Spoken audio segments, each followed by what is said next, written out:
Oi pessoal, tudo bem? Hoje eu vim aqui resolver para vocês o exercício número 9 do capítulo 7 do livro Estatística, volume 2, da professora Suzy. Então, o enunciado nos diz o seguinte: foi realizado um experimento para estudar o efeito do álcool sobre as pessoas. Foram selecionadas aleatoriamente 2 amostras, com 36 integrantes em cada uma, sendo que em apenas uma das amostras houve o consumo de álcool. Os participantes do experimento foram submetidos a um teste de habilidades motoras e visuais, sendo anotado o número de erros cometidos. Na amostra em que não houve consumo de álcool, a média de erros foi de 1,93, com desvio padrão de 0,88. Na amostra em que houve consumo de álcool, a média de erros foi de 4,72 e desvio padrão de 2,23. Teste a hipótese de que não existe diferença significativa entre a média de erros nos 2 grupos, ao nível de significância de 5%. Suponha as variâncias populacionais iguais. Então, aqui são as primeiras informações que nós temos do exercício. Com o consumo de álcool, sem o consumo de álcool. Que a gente vai usar elas como A e S, para depois, nas hipóteses, ficar mais fácil de entender. A para álcool, S para sem álcool. Então, temos um N de 36 para cada uma. Média foi dada no exercício, 4,72 e 1,93. E um desvio padrão S também foi dado, 2,23 e 0,88. Portanto, então, podemos criar as nossas hipóteses.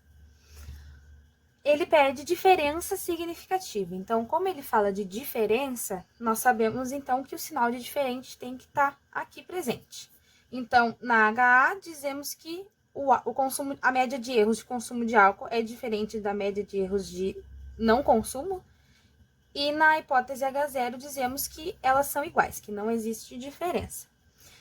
Portanto, como temos sinal de igual e diferente, sabemos que a nossa distribuição ela é bilateral.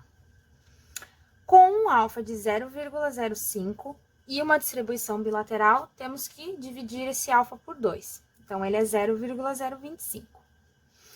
Para esse exercício, nossos graus de liberdade vão ser calculados dessa forma. N1 mais N2 menos 2. Então, temos 36 mais 36 menos 2, temos os graus de liberdade 70. Indo na tabela do valor de T-student e nos 70 graus de liberdade e na área da curva 0,025, encontramos um valor de T crítico mais ou menos 1,9944. Então, uma parte muito importante desse exercício é o cálculo da variância combinada, da estimativa da variância combinada.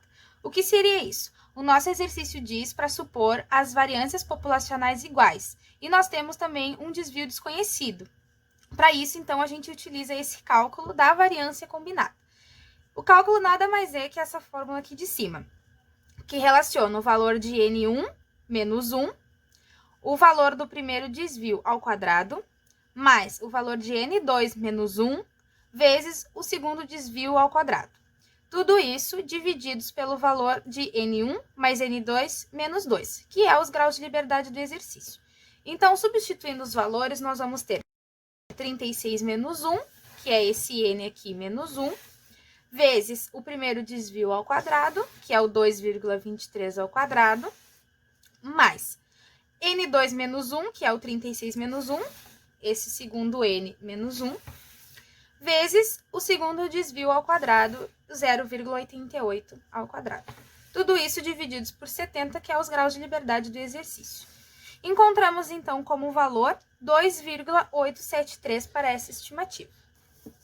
Então, tendo este valor, nós podemos calcular o valor T de teste, que é bem parecido com o valor de Z, mas agora, ao invés de termos o desvio padrão populacional aqui, nós temos o valor que a gente acabou de calcular. Substituindo os valores, então, nós temos 4,72 da média, menos 1,93 da média 2, divididos por 2,873, que é esse valor aqui, divididos por 36, mais 2,873, divididos por 36 e raiz. Com isso, então, temos um valor T de teste de 6,98. Então, tendo em mãos o 6,98, que é o valor T de teste, e 1,9944, que é o valor T crítico, nós podemos, então, realizar a curva.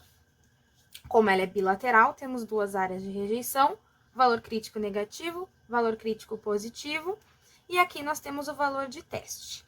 Como ele está na área vermelha, então a nossa conclusão é rejeitar a hipótese H0. Então, aqui nós temos a conclusão, que nós rejeitamos a hipótese H0, com 5% de significância, não há evidências de que as médias são iguais. Então, aqui voltando para a hipótese, rejeitamos essa hipótese, então, dizemos que elas são diferentes, que a média de consumo de álcool e sem consumo de álcool são diferentes. Então, é isso, espero que vocês tenham entendido o exercício. Qualquer dúvida, podem nos procurar. E muito obrigada!